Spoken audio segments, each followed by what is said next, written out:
Alright, everyone. I like books.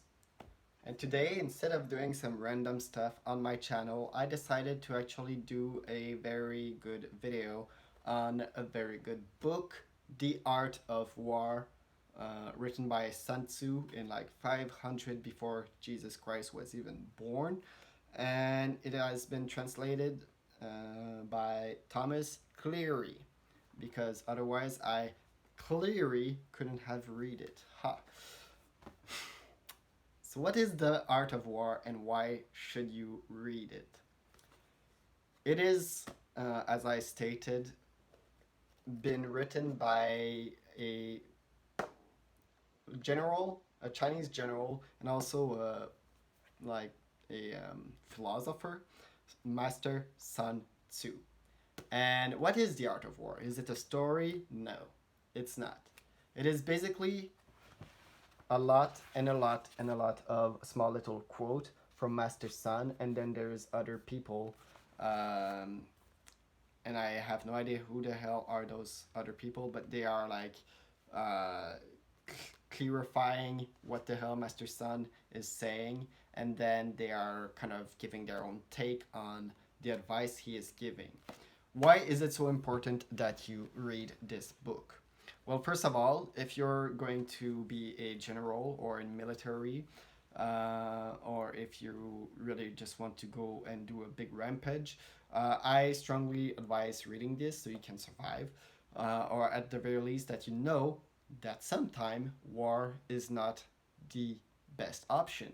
Actually, the first lesson of this book is, bro, if you can, go to war, but there is option not to go to war, always choose not to go to war, because war is costly, it takes a lot of resources, and obviously people die.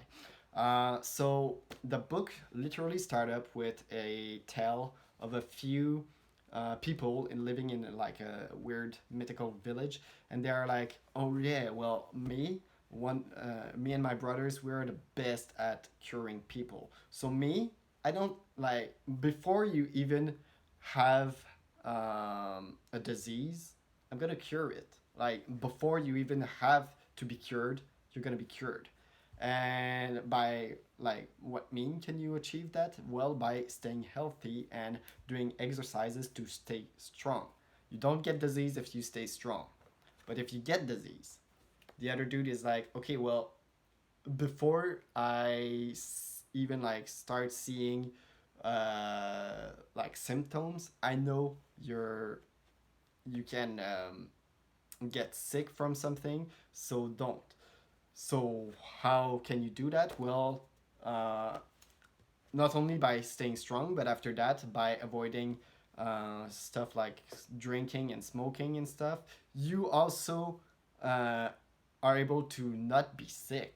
But if you actually get sick from even doing those two things, there's a third dude who's like, okay, well, I have medicine that will prevent the infection in the first place. So like, don't worry about it. It's okay. If you get sick, boom, antibiotic, and you're good to go. Obviously, I'm like, just rounding it up. It doesn't use the term antibiotic, but it's just so you can understand, kind of. And I'm explaining it in my own words. And then the last dude is like, all right, well, if you have like a big injury and like there's not other solution, well, don't worry, I have a big axe and I will be able to chop your limb off. So basically, what does that translate in terms of this book? Well, the book says, before you even consider going to war, try to evaluate all the situation and how you can avoid to go to war. But if you are to go to war, you have to be prepared to go to war. So that's the translation to, okay, if you're going to be sick, at least you should prepare and have a lot of antibiotics and like vaccine and stuff like that. But if all of that doesn't work, as a last resort, you can chop your limb and stop the infection from spreading. And in Sun Tzu kind of way of thinking, the last resort is to actually just go and pillage a city.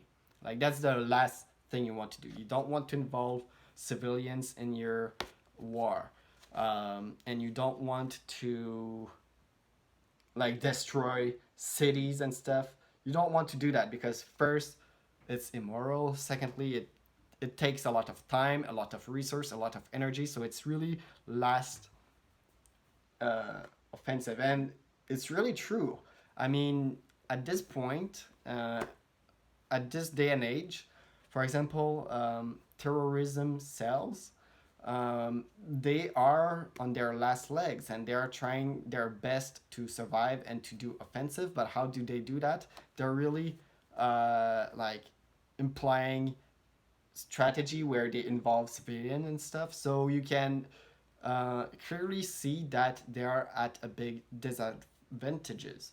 And this this book really opened my eyes on so many stuff. Um, so there is 13 chapters. Um, so there is strategic assessment, doing battle, planning a siege, formation, force, emptiness and fullness, armed struggle, adaptation, maneuvering armies, terrain, nine grounds, fire attacks, and on the use of spy. And I don't know. I really love this book. Like I don't really literally recommend everyone to just read it completely. What I like to do is once in a while I just read a quote here and there, and I'm like, yeah, that's very smart. I should burn the ground. Yes.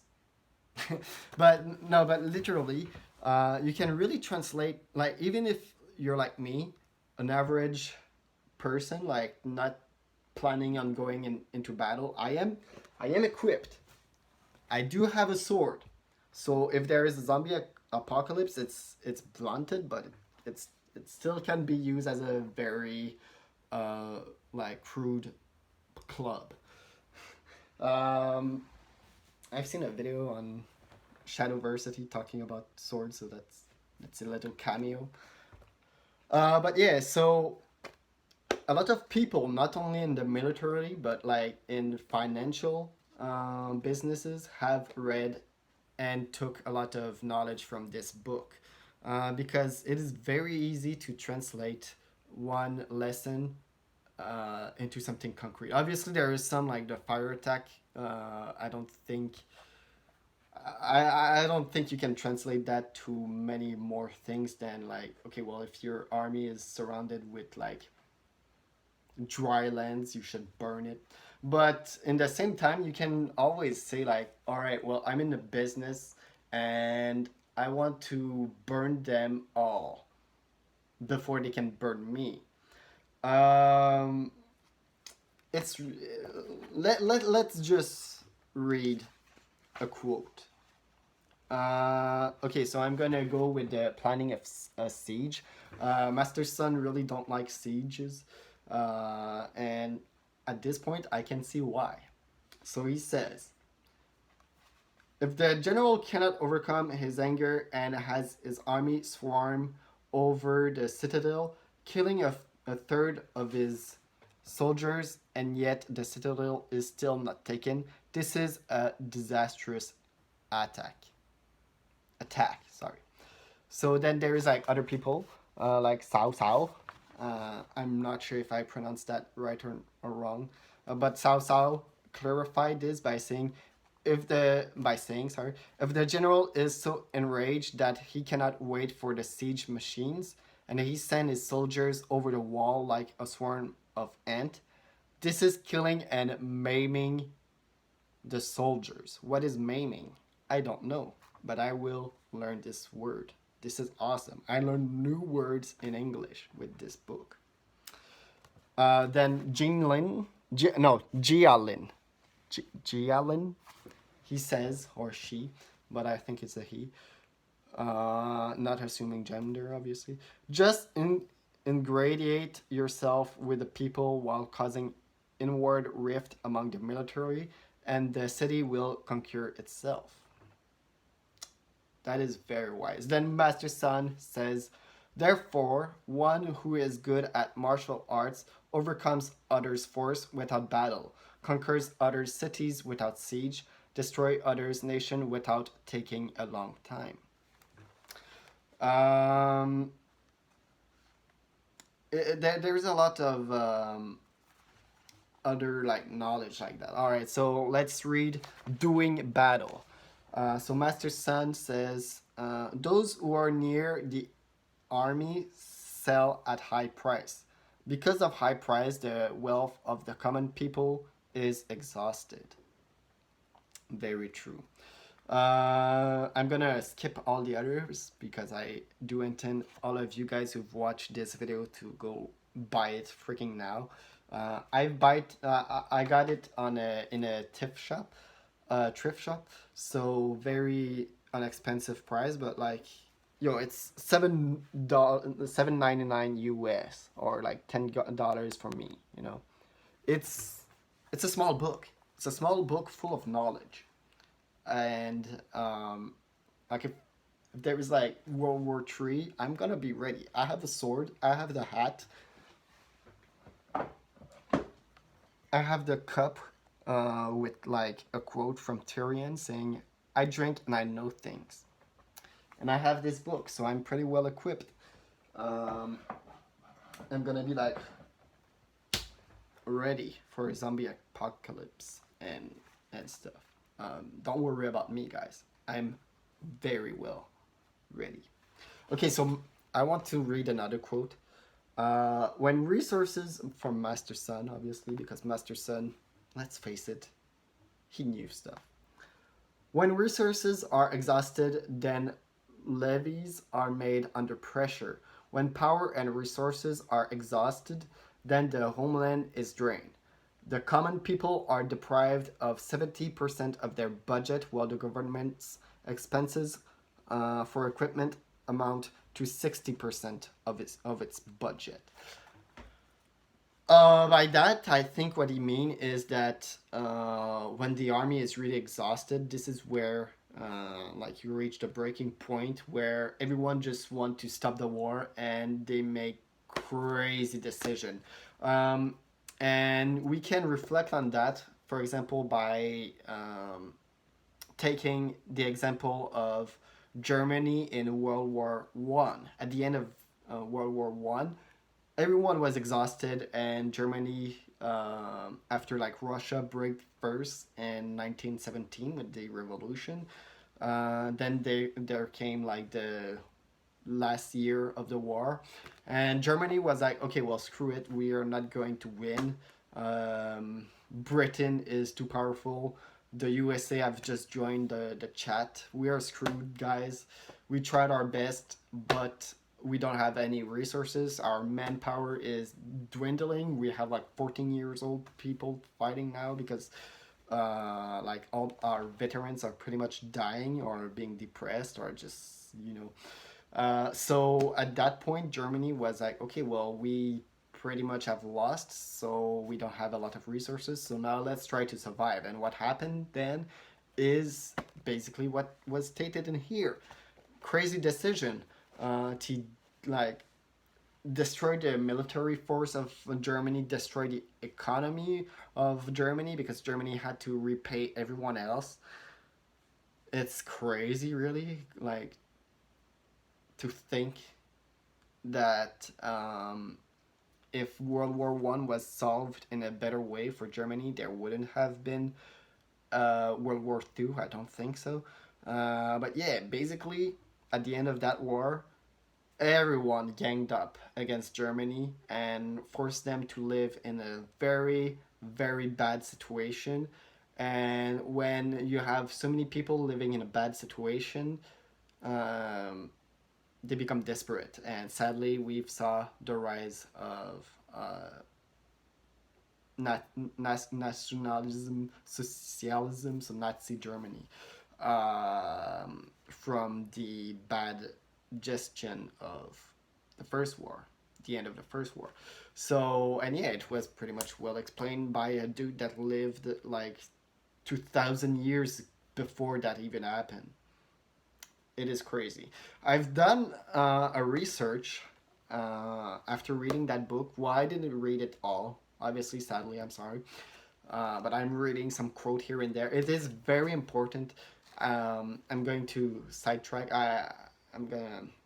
So, what I like to do in my spare time, and like what I want to do eventually as a valuable career, is to be a book writer and writer, yeah.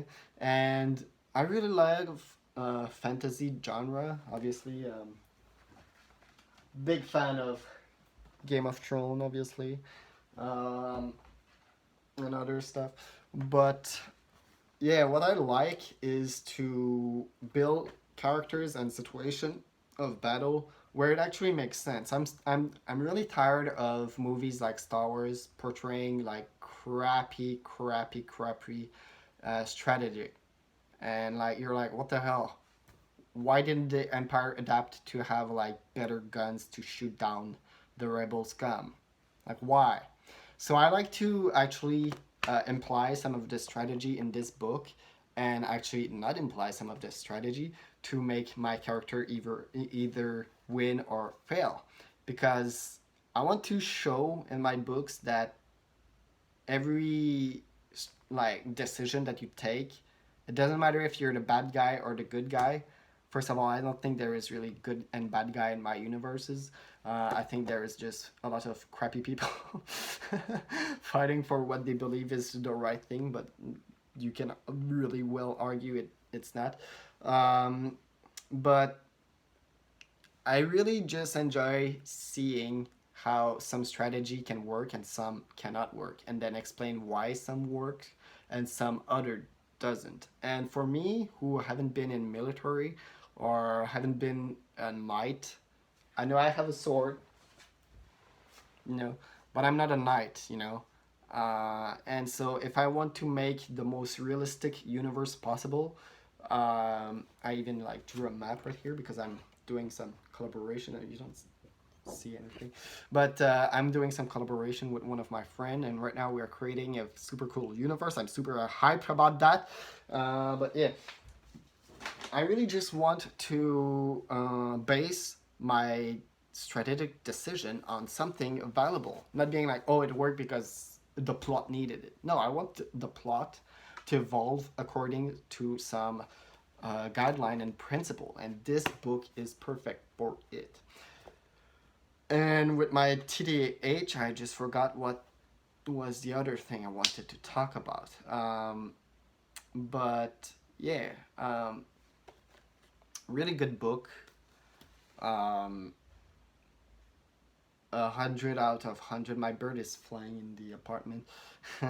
um, yeah, I really like that.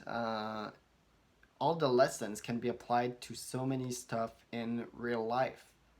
You don't have to go in the army to read this book, you know, and you don't have to be like a old Chinese dude from like 250 years before. Oh yeah, that's right. That's what I wanted to say. So after reading this book, I done some research on warfare, like how long warfare has been introduced in our world, and it have only been 270 years before Jesus Christ. So war only exists since 4070 and 700 year. Yeah, 407 4,700 year. There we go. Only 4,700 years. It makes me blow my mind that we are such a young species in a way. And yeah, that dude, he arrived like at like about half, because he was born like 500 years before Jesus Christ. So war was only there like 2,200 year before he was born. And yet he was able to like predict stuff that would continue to happen to this day. Like when you watch some military, like I literally was able to quote World War I out of one of his basic principles. Um, it's epic. Let me read something else. Um,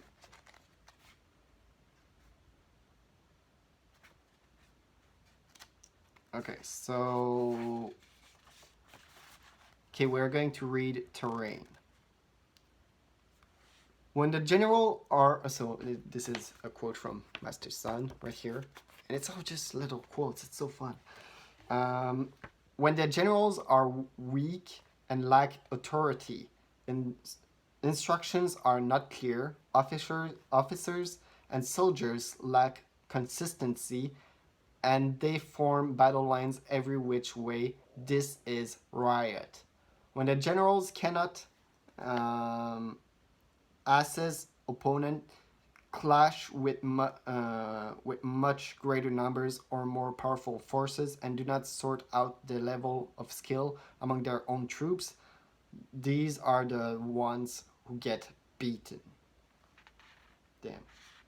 And then Jialin clarify: if you employ soldiers without sorting out the skilled and unskilled, the brave and the timid, you are bringing defeat on yourself. There it is, boys and girls, and like all the others genders. Um, there it is. It's as simple as that. Like let's think about that. It's like if basically you can translate that to like you need when you even like in corporation, you need to make sure that your team is good, and you want to kind of now this is my interpretation obviously, but yeah, so for example in management when you're working on a project with a team, you want to make sure that you know the skills of everyone, because for example if I'm crappy with graphic design and you give me all the graphic design work to do, then you cannot expect the graphic design part of the project to be good if I'm not good at it. I'm good at graphic design, by the way, guys. But like, okay, if after that, like Max is very bad at math, and you give him math to do for that project, then like you're like, for example, if I was good at math and Max was bad at math, I'm gonna change his name because it's getting complicated. If Simon is bad at math and I'm good at math, and you give all the math assignment to Simon, and then you give me like the art stuff, I cannot draw. Oh, I'm not good at drawing. Look at this. I can poorly draw. Oh man, it's gonna be crap. Then yeah, you set yourself upon the way of defeat. I just like this book so much. It's so much knowledge. Like when you think about it, it's what is incredible really is the fact that it has been written so long ago and it's still relevant even after everything happened. Like piracy, the age of piracy didn't exist. This dude didn't know about dinosaurs, and yet, like, damn. Like like he never knew about the crusade, but he knew it would fail in a way, because the crusade were like a bad time to live in. It just makes so much sense, and I strongly advise everyone to read it, especially you, my friend Oliver. You should read it. I'm really excited. I want to do more book reviews for you guys. I started up with this one. Is it okay if I use French books too? I can continue to speak in English if you want. But I have so many good books that I think are in English too, but that you can read in French if you're a French watching this. But yeah, another quote from Master Sun. In battle, confrontation is done directly. Victory is gained by surprise. Then Cao Cao says and clarify, direct confrontation is facing opponent head on. Surprises force attack unexpectedly from the sides. Then Master Sun, again Master Sun. He says, therefore, those killed at the unorthodox are infinite as heaven and earth, inexhaustible as the great rivers. When they come to an end, they begin again, like the days and months. They die and are reborn like the four seasons. So you see, there is some kind of poetry in there, like in the sense that it is very true. There is a lot of unorthodox people that seems to come back again and again. For example, Alexander the Great, Napoleon. I have a big book about Napoleon over there. I need to research more about Alexander the Great. He is amazing. I've looked at a documentary, but I don't have any books about Alexander the Great, so I'm gonna get that. I'm gonna get that, guys. I'm sorry. I have forsaken myself, but I'm gonna get some books about Alexander the Great. But you know, unorthodox people that just have strategy all over the place that you're like, wait, what? Okay, so a great example of this, of what I just read, can be translated again in Star Wars with Anakin Skywalker. And I'm gonna quote I'm gonna use the Clone Wars as a prime example. So the Clone Wars before episode 3, like between episode 2 and episode 3, started in episode 2, Attack of the Clone, ended in episode 3, Revenge of the Sith. So Anakin Skywalker, the reason why he was such a fierce general and such a Jedi slime was because he was so unorthodox. Like, there is literally episodes where the droids are, like the droid army, are trying to like calculate every possibility, and then there's just Anakin Skywalker destroying everything because Anakin is unorthodox in his way of thinking. And this is very hard to fight someone unorthodox because you never quite be certain of what the hell is in his head. You can always try to plan ahead, you can try to calculate everything, but the unorthodox will sometime, not all the time, but sometime, if you're unorthodox enough, you can surprise the enemy. The same can happen and have happened here in Canada, where us, the French, got beaten in the plains of Abraham. So we were ready, and we thought we were invincible. But then the sneaky England people, they were like, we are gonna observe the terrain and we're gonna find a weakness. And they did find a weakness. There was like a like the Abraham plain was, and there was like a castle or a fortress or whatever you want to call it, and then there was a plain, but there was a big cliff, and the French, us, we thought, no one can climb this cliff, but there was like a dried up stream, and the England people, the English, they just during the night, sneaky bastards, they climbed up. They were almost ready to give up, but then like one of those dudes, those English, they find that, and they just climb, and then they had like put two ammunition instead of one in their musket, and then they were like, ha, surprise, boom, and then French people, we got scared, and yeah, that battle lasted like 15 minutes, and we're still not over it. But yeah, English people have been unorthodox and won that great battle for the English, that very bad battle for us. It wasn't a great battle at all. We should have won. We should have still been like talking French. We are still, nous sommes fiers, we are talking French, yes. But we lost. We lost, and that was the breaking point of French in, yeah, the New World, yeah. We screwed up, man. We should have read the book. Didn't read the book. So now English talkers, speakers, everywhere.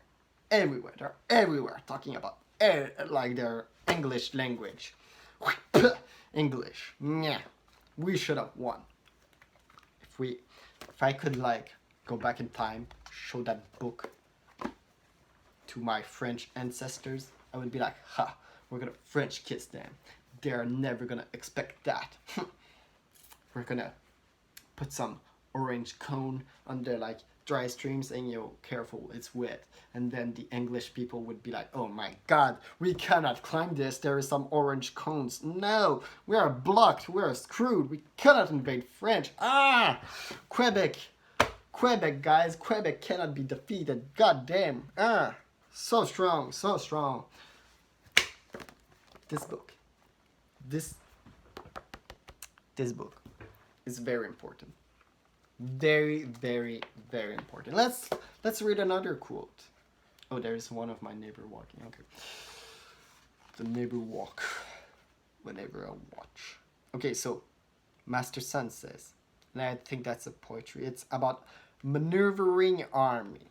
If birds are gathered there, the place has been vacated. Yeah, that's true. If there are birds on a citadel, the army has fled. Okay, that's... Nah, I guess, yeah.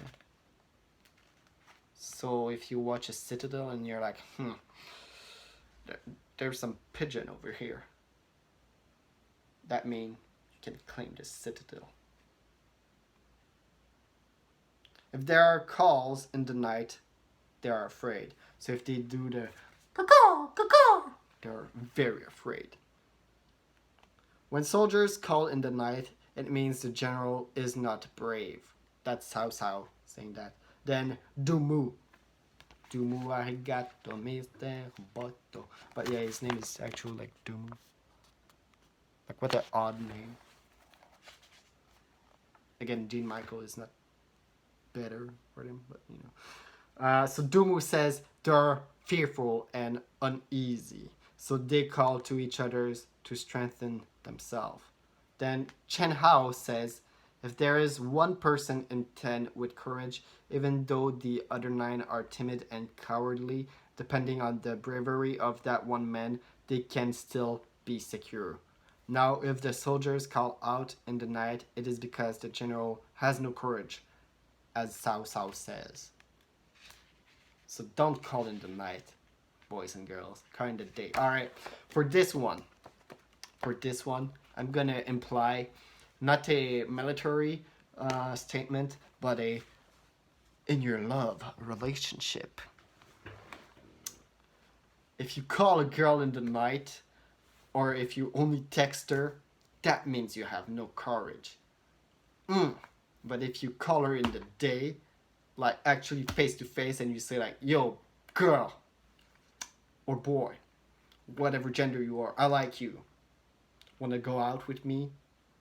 Then that shows some courage, you know. You need to strengthen your core. You need to apply the fullness and emptiness from Master Sun Tzu. You need to be like, yo, girl, look at me, I'm courageous. I'm not calling like a little wuss at 2 a.m. being like, oh, I like your hair. I think we should be good together. Yeah. No. You go face on and you say to your pretty girl, yo, pretty girl, I like you, yeah. And that's how you get all the girls. But yeah, no, you need to show your courage. You need to go face on and face your fear. If you don't do that, if you're too coward to tell the person you love that you love them, well then, how do you assume you will ever go out with her? How?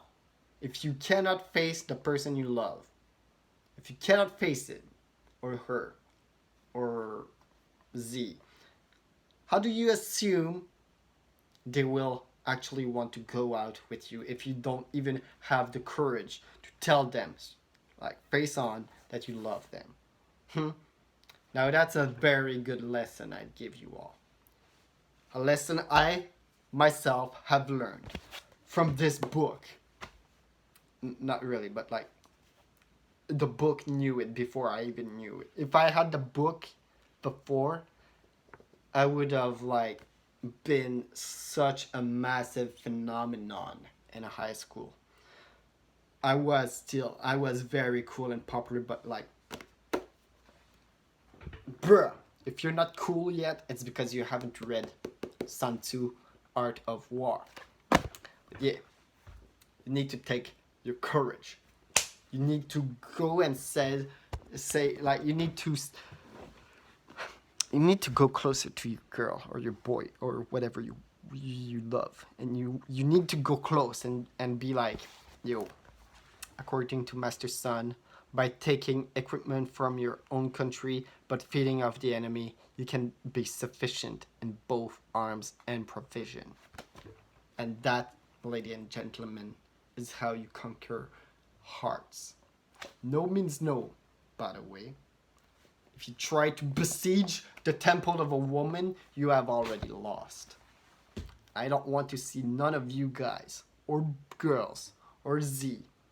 I don't want to see none of you besiege a city. Because that is the lowest form. That is what English did to French in the Battle of Abraham. They just besieged our city. Disgusting. This is why we give up. We said, ugh, you're not playing fair. You're disgusting. You're using all your resources. Ugh. Ugh. So, as a last, that's my bike collection, by the way. As a last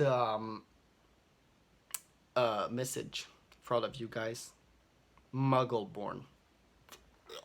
Am I right? It was Jean Michael Jervis for a book review, The Art of War, Sun Tzu. I hope you all are going to like read this book if you haven't already. Yeah, put my finger on front.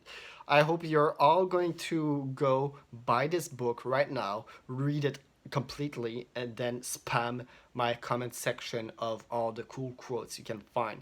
If you don't do that, I'm ashamed of you guys.